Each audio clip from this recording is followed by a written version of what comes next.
Hello दोस्तों, अन education में आप सभी का स्वागत है। आइए हम अपने अध्याय को शुरू करें।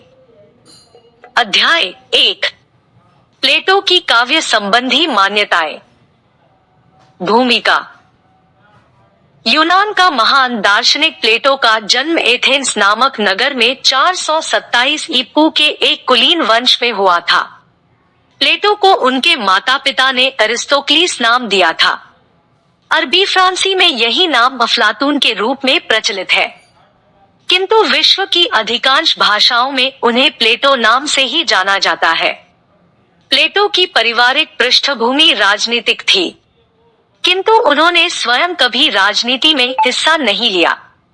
सुकरात प्लेटो के गुरु थे, अतः सुकरात की छत्रछाया में ही प्लेटो की शिक्षा दीक्षा हुई।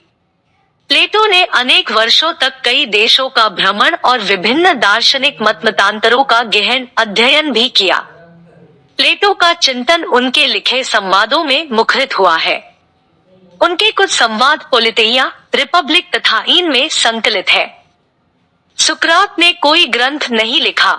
उनकी दृष्टि में अध्यापन का सबसे अच्छा तरीका था संवाद अर्थात प्रश्नोत्तर, जिसमें अध्यापक और अध्येता दोनों सहभागी हों।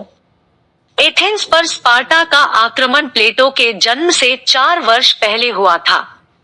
इस कारण प्लेटो का शैशव, कैशोर एवं यौवन का भी आरंभिक भाग युद्ध की काली छाया में बीता। उन्होंने युद्ध की विभीषिका ही नहीं, बल्कि अपनी जन्मभूमि की ग्लानिजन पराजय भी अपनी आंखों से देखी। जब वे रिपब्लिक में कहते हैं कि गुलामी मृत्यु से भी भयावह है, तो समझते देर नहीं लगती कि इस आक्रोश की तीव्रता स्वानुभूत है। इसके साथ ही उसने यह भी देखा कि एक ओर तो लोकतंत्र वैचारिक स्वतंत्रता का दम भरता है और दूसरी ओर एक बुद्धिवादी सुकरात को तर्क के प्रचार के लिए मृत्युदंड देता है। प्लेटो दार्शनिक होते हुए भी कविहृदय संपन्न था। उसने महान कवियों के काव्य का अध्ययन किया था। जब हम उसे काव्य और कवि की निंदा करते हुए पाते हैं, तो किंचित रूप से कवि और कला प्रेमी प्लेटो की अपने आदर्श राज्य से कवियों के बहिष्कार की बात कुछ निराशा और अटपटी सी लगती है, पर यदि हम उसके युग की परिस्थितियों, उसकी रुचि, प्रवृत्ति और उसकी जीवन दृष्टि को ध्यान में रखें तो उसका काव्य के प्रति दृष्टिकोण सहज ही समझ में आ जाता है। वह सत्य का उपासक और तर्क का हिमायती था, अतः सत्य की रक्षा के लिए उसने एक ओर दर्शन की वेदी पर अपने कविहृदय की बलि चढ़ा दी और दूसरी ओर अपने श्रद्धापात्र होमर की यह कहकर निंदा की दुनिया भर के लोगों को झूठ बोलना होमर ने ही सिखाया है। प्लेटो का मत था कि उसके समय कविता मनोरंजन के लिए लिखी जाती थी, जो ग्रीक लोगों के अस्वस्थ मनोवेगों को उभारती थी। वे देव तथा महापुरुषों के आख्यानों का तो स्वागत किया है, किंतु उनका आक्रोश तो उन साहित्य से है जो दुख, घातक, रोने धोने को बढ़ावा देकर समाज को कमजोर बनाते हैं। चूंकि कमजोर समाज अपनी स्वतंत्रता की रक्षा नहीं कर सकता, इसलिए वैसे साहित्य और लेखकों को राज्य में रहने का अधिकारी नहीं, जो बल और पौरुष को जगाने के बदले कमजोर बनाता है। बर्ट्रैंड रसल का कहना ठीक ही लगता है कि प्लेटो के अनुदार विचारों को भी ऐसी सजधज के साथ प्रस्तुत करने की कला थी कि वे भावी युगों को प्रवंचित करते रहे। प्लेटो का अनुकरण सिद्धांत।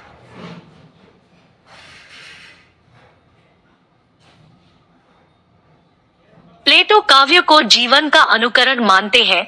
उन्होंने इस क्रिया को भी मिमेसिस कहा है, जिसका अंग्रेजी अनुवाद इमिटेशन अर्थात अनुकरण होता है। प्लेटो की स्पष्ट धारणा है कि काव्य सत्य से दूर होता है, क्योंकि वह कविता को अज्ञान से उत्पन्न मानता है। इसलिए काव्य में सत्य का अनुकरण नहीं किया जा सकता। उन्होंने अनुकरण का प्रयोग 2 संदर्भों में किया है। एक, विचार जगत और गोचर जगत के बीच संबंध की व्याख्या के लिए। 2, वास्तविक जगत और कला के बीच संबंध निरूपण के लिए। प्लेटो मूलतः प्रत्ययवादी, आइडियलिस्टिक दार्शनिक थे। उनका प्रत्ययवाद काव्य और कला को गहनता से समझने का तार्किक आधार प्रदान करता है। इसके अनुसार प्रत्यय अर्थात विचार ही परम सत्य है। एक अखंड नित्य है और परमेश्वर ही उसका रचयिता है। यह दृश्यमान जगत उस परम सत्य या विचार का ही अनुकरण है, क्योंकि कलाकार किसी वस्तु को ही अपनी कल्पना शक्ति द्वारा निर्मित कर पाता है, इसलिए वह अनुकरण का अनुकरण कर पाता है। इस दृष्टि से कला तीसरे स्थान पर है। पहला स्थान प्रत्यय, विचार या ईश्वर का, दूसरा आभास, प्रतिबिंब या वस्तु जगत का, तीसरा वस्तु जगत का अनुकरण या काव्य की कलाकृति का है। प्लेटो का मत है कि कवि जिस वस्तु का अनुकरण करता है उसकी प्रकृति से परिचित नहीं होता है। संसार में प्रत्येक वस्तु का एक नित्य रूप होता है जो प्रत्यय या विचार धारणा में ही रहता है। यह रूप ईश्वर निर्मित हुआ करता है। प्रत्यय अर्थात विचार में वर्तमान उसी रूप के आधार पर किसी वस्तु का निर्माण हुआ करता है। प्लेटो ने अपने इस सिद्धांत को समझाने के लिए पलंग का उदाहरण दिया है। उनका कहना है कि यथार्थ पलंग वह है जिसका रूप हमारे प्रत्यय या विचार में है, और इसी रूप का निर्माण ईश्वर ने किया है। उस विचार में मौजूद रूप के आधार पर बड़ी लकड़ी से पलंग का निर्माण करता है और बड़ी द्वारा बनाए गए पलंग का चित्र कवि या कलाकार बनाता है। इस प्रकार तीन पलंग हुए। एक, प्रथम जिसका निर्माण ईश्वर या विचार में है। दो, दूसरा जिसका निर्माण बड़ी लकड़ी से करता है। तीन, तीसरा वह जिसका निर्माण कलाकार या चित्रकार करता है। यही कारण है कि प्लेटो के अनुसार कविता या कलाकृति अनुकरण का अनुकरण या नकल की नकल है। इसलिए वह मानते हैं कि हर काव्य या कला मिथ्या और सत्य से दूर है। प्लेटो की काव्य संबंधी मान्यताएं। एक, प्लेटो का कहना है कि काव्य में देवों का चरित्र आदर्श नहीं है और ना ही वीरों का।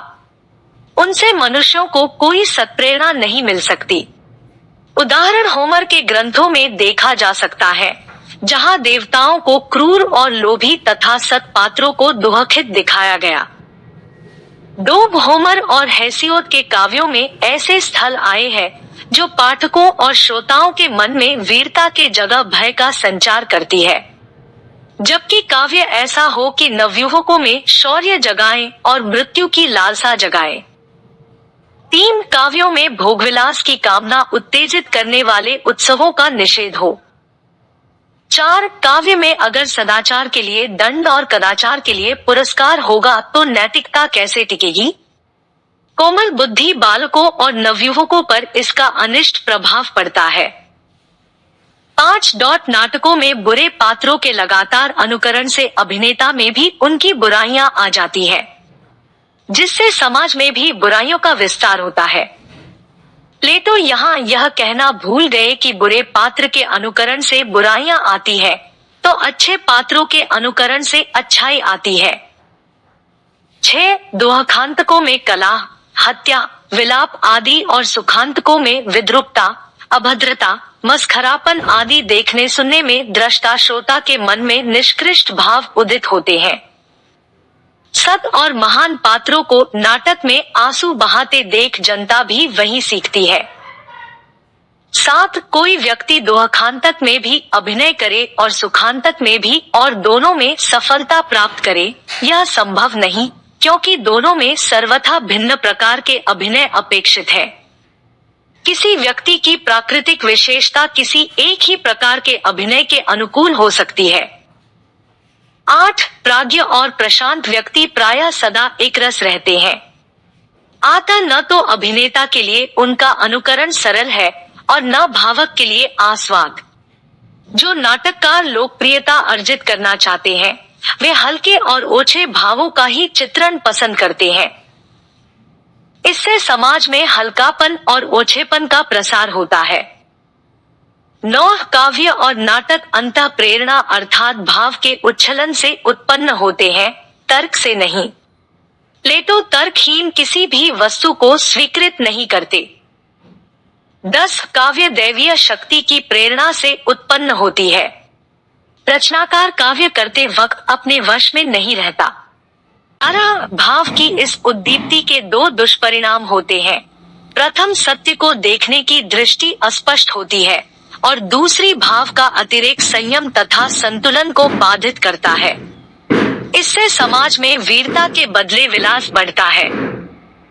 12 कुछ लोग काव्यगत असत्य का समाधान यह कहकर करते हैं कि वह अन्योक्ति है, किंतु बालक या नवयुवक में इतनी बुद्धि नहीं होती कि वह अन्योक्ति तथा यथार्थ में भेद कर सके।